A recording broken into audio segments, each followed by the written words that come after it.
नमस्कार दोस्तों, हमारे YouTube चैनल पर एक बार फिर आपका स्वागत है। आज मैं आपके लिए मध्य प्रदेश शिक्षक वर्ग 3 संबंधी एक और बड़ी अपडेट लेकर आया हूं। जैसा कि आप यहां पर देख रहे हैं, मध्य प्रदेश स्कूल शिक्षा विभाग ने एक बार फिर बड़ा कारनामा किया है। वर्ग 3 नवनियुक्त शिक्षकों के लिए एक बड़ी अपडेट निकलकर सामने आ रही है।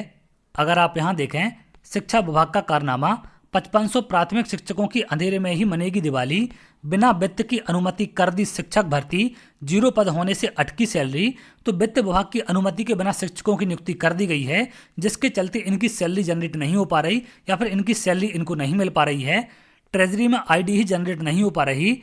स्कूल शिक्षा विभाग का एक बड़ा कारनामा सामने आया है।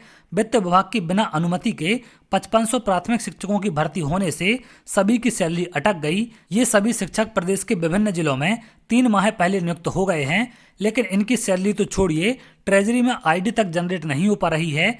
ऐसे में इन प्राथमिक शिक्षकों की दिवाली अंधेरे में मरना तय है। इन 5500 प्राथमिक शिक्षकों को नियुक्ति दिनांक से ही सैलरी नहीं मिली है। अगस्त से अक्टूबर तक की सैलरी नहीं मिलने की बजाय ट्रेजरी में आईडी का जनरेट नहीं होना बताया जा रहा है। इस संबंध में डीपीआई के आयुक्त अनुभा श्रीवास्तव से संपर्क करने की कोशिश की गई, लेकिन उनसे संपर्क नहीं हो सका। पोर्टल पर पदों की संख्या 0। यहाँ पर जो सबसे बड़ी वजह इसकी निकलकर सामने आ रही है, नए नवेले प्राथमिक शिक्षक अपनी 3 माह की सैलरी के संबंध में जब जानकारी लेने ट्रेजरी में पहुंच रहे हैं, तो उन्हें बताया जा रहा है कि वित्त से अनुमति नहीं मिलने से स्वीकृत पदों की संख्या 0 बताई जा रही है। चूंकि संबंधित जिले में ऑन रिकॉर्ड कोई भी पद नहीं है, तो आईडी बनना तो बहुत दूर की बात है। तो यहाँ पर सबसे बड़ी जो समस्या निकलकर सामने आ रही है, पोर्टल पर पदों की संख्या 0 बताई जा रही है, क्योंकि वित्त विभाग की तरफ से अनुमति नहीं दी गई है, जिसके चलते इनकी ज्वाइनिंग नहीं हो पा रही और लगातार इनको वेतन का अभी तक इंतजार करना पड़ रहा है। 5% से अधिक पदों पर भर्ती के लिए अनुमति जरूरी। तो ये विभाग की तरफ से पहले आदेश जारी किया गया था कि विभाग में जितने भी खाली पद होंगे, अगर उसका 5% से ज़्यादा पर आप भर्ती करते हैं तो पहले आपको वित्त विभाग से अनुमति लेनी पड़ेगी। लेकिन यहाँ पर स्कूल शिक्षा विभाग की तरफ से अनुमति नहीं ली गई। दरअसल नियम ये है कि रिक्त पदों पर 5% से अधिक पदों पर भर्ती के लिए वित्त विभाग की अनुमति जरूरी होती है। भर्ती के समय प्राथमिक शिक्षकों के प्रदेश में करीब 1.25 लाख पद खाली थे। यही कारण है कि पहली काउंसलिंग 7,429 पदों के लिए हुई। जनजाति एवं अनुसूचित जाति विभाग के अंतर्गत 49,567 पद रिक्त थे, लेकिन ट्राइबल डिपार्टमेंट ने अनुमति ले ली थी, इसलिए पहली काउंसलिंग में 11,000 से अधिक पदों पर भर्ती कर दी। तो पहली काउंसलिंग के लिए तो विभाग की तरफ से अनुमति ले ली गई थी, लेकिन अगस्त में दूसरी काउंसलिंग में 5500 पदों पर स्कूल शिक्षा विभाग ने नियुक्ति दी, यानी यह रिक्त पदों से 5% से अधिक हो गई और यही पूरा पेंच फंस गया। तो जब विभाग की तरफ से वर्ग 3 की सेकंड काउंसलिंग कराई गई, तो उसमें स्कूल शिक्षा विभाग की तरफ से वित्त विभाग से परमिशन नहीं ली गई, जिसके चलते तमाम दिक्कत निकलकर सामने आई है। क्या है 5% भर्ती का नियम?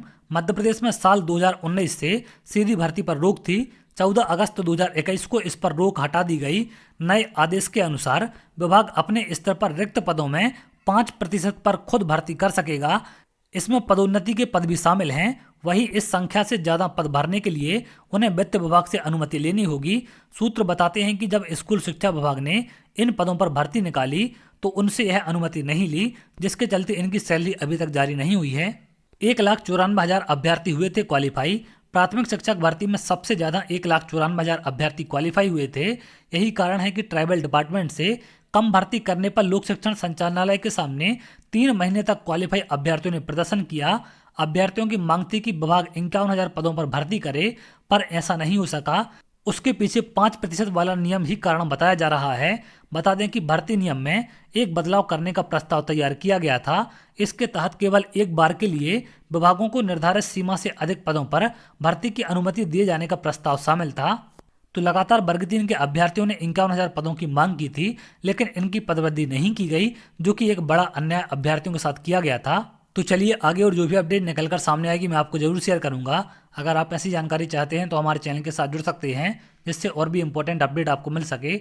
बहुत जल्द अगले वीडियो में मिलेंगे, तब तक के लिए बहुत बहुत धन्यवाद।